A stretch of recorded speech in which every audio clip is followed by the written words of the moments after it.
নমস্কাৰ আপোনালোক সকলোকে স্বাগতম জনাইছোঁ মোৰ ইউটিউব চেনেলটোলৈ। আজি আমি আলোচনা কৰিম সমাজ বিজ্ঞানৰ কেইটামান চমু প্ৰশ্ন উত্তৰ বিষয়ে।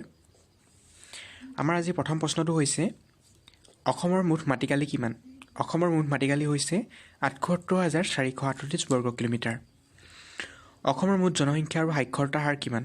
অসমৰ মুঠ জনসংখ্যা হৈছে ২০০১ চনৰ লোকপিয়ল মতে ৩,১১,৬৯,২৭২ জন আৰু সাক্ষৰতাৰ হাৰ হৈছে ৭৪.২৮%। প্ৰাচীন কামৰূপক কেইটা আৰু কি ভাগত বিভক্ত কৰা হৈছিল?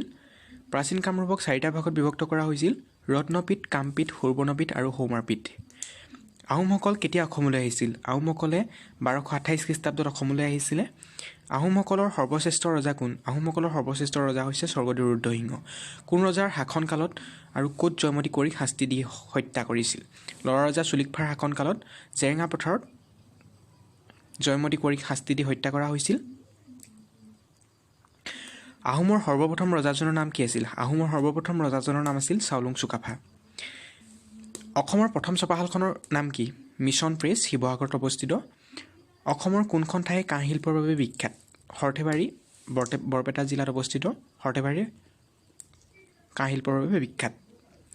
মূলা গাভৰুৰ স্বামীৰ নাম কি আছিল? মূলা গাভৰুৰ স্বামীৰ নাম আছিল ফাংচেংমুং বৰগোহাঁই। অসমৰ এগৰাকী আহোম ৰজাই মুদ্ৰাৰ প্ৰচলন কৰিছিল, তেওঁৰ নাম কি?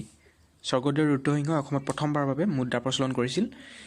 কোনজন বিখ্যাত বিদেশী পৰিব্ৰাজকক মুখ্যদেৱ বুলি কোৱা হয়? হিউৱেন চাঙক কোৱা হয়। বিখ্যাত শৰাইঘাটৰ ৰণ কোন চনত হৈছিল? ১৬৭১ চনত শৰাইঘাটৰ ৰণ হৈছিল। অসম কেতিয়া ইংৰাজৰ হাতলৈ যায়? ১৮২৬ চনৰ ইয়াণ্ডাবু সন্ধিৰ চৰ্ত অনুসৰি অসম ইংৰাজৰ হাতলৈ যায়। মণিৰাম দেৱানক কিমান চনত ফাঁচি দিয়া হৈছিল? ১৮৫৮ চনত মণিৰাম দেৱানক ফাঁচি দিয়া হৈছিলে।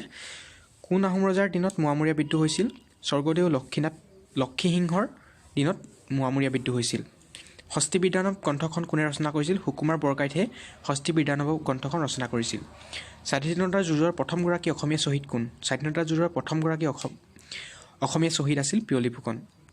অসমৰ একমাত্ৰ মহিলা মুখ্যমন্ত্ৰীগৰাকীৰ নাম কি? অসমৰ একমাত্ৰ মহিলা মুখ্যমন্ত্ৰীগৰাকীৰ নাম হৈছে ছৈয়দা আনোৱাৰ তাইমুৰ। ভাৰতৰ প্ৰশাসনিক ব্যৱস্থাৰ মুৰব্বী কোন? ৰাষ্ট্ৰপতি হৈছে ভাৰতৰ প্ৰশাসনিক ব্যৱস্থাৰ মুৰব্বী। ভাৰতৰ প্ৰথম মহিলা ৰাজ্যপাল কোন? সৰোজিনী নাইডু ভাৰতৰ প্ৰথম মহিলা ৰাজ্যপাল। ভাৰতৰ সংবিধানখন কোন চনৰ কোন তাৰিখৰ পৰা কাৰ্যকৰী কৰা হৈছিল? ইংৰাজী ১৯৫০ চনৰ ২৬ জানুৱাৰীৰ পৰা কাৰ্যকৰী কৰা হৈছিলে। ভাৰতৰ প্ৰথম আইনী মন্ত্ৰী কোন আছিল? ভাৰতৰ প্ৰথম আইনী মন্ত্ৰী আছিল Baba Saheb Bhimrao Ambedkar. Father of modern India বুলি কাক কোৱা হয়? ৰাজা ৰামমোহন ৰায়ক কোৱা হয়। ভাৰতৰ পঞ্চবাৰ্ষিক পৰিকল্পনা নীতি কোনে প্ৰচলন কৰিছিল? পণ্ডিত জৱাহৰলাল নেহৰুৱে ভাৰতত পঞ্চবাৰ্ষিক পৰিকল্পনা নীতি প্ৰচলন কৰিছিল। কোন চনৰ পৰা ভাৰতৰ প্ৰথম ডাক টিকট প্ৰচলন কৰা হয়? ১৯৫৪ চনত প্ৰথম ডাক টিকট প্ৰচলন কৰা হয় ভাৰতত। ভাৰতৰ প্ৰথম ইংৰাজ জেনেৰেল কোন আছিল? ৱাৰেন হেষ্টিং আছিল ভাৰতৰ প্ৰথমজন ইংৰাজ জেনেৰেল।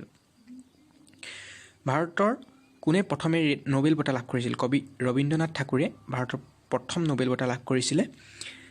ভাৰতৰ প্ৰাচীন সভ্যতাক কি বুলি কোৱা হয়? ভাৰতৰ প্ৰাচীন সভ্যতাক সিন্ধু সভ্যতা বুলি কোৱা হয়।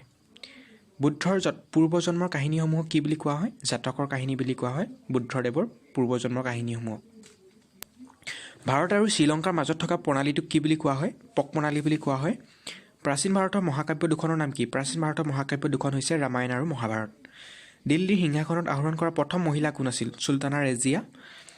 ভাৰতৰ লৌহ মানৱ বুলি কাক কোৱা হয়? চৰ্দাৰ বল্লভভাই পেটেলক কোৱা হয়। কোন দেশৰ লিখিত সংবিধান নাই? ইংলেণ্ডৰ কোনো লিখিত সংবিধান নাই। ৰাষ্ট্ৰসংঘৰ নিৰাপত্তা পৰিষদ কেইখন আৰু কোন ৰাষ্ট্ৰই ভোট প্ৰদান কৰিব পাৰে? ৰাষ্ট্ৰসংঘৰ নিৰাপত্তা পৰিষদ ৫খন। আমেৰিকা, ৰাছিয়া, চীন, ইংলেণ্ড আৰু ফ্ৰান্স নামৰ ৰাষ্ট্ৰকেইখনে ভোট প্ৰদান কৰিব পাৰে। আজি ভিডিঅ'টো ইমানেই আছিল। ভিডিঅ'টো যদি ভাল লাগিলে তেনেহ'লে লাইক, কমেণ্ট আৰু শ্বেয়াৰ কৰিবলৈ নাপাহৰিব। পুনৰ এটি নতুন ভিডিঅ'ৰ সৈতে লগ পোৱাৰ প্ৰতিশ্ৰুতিৰে জয় অসম।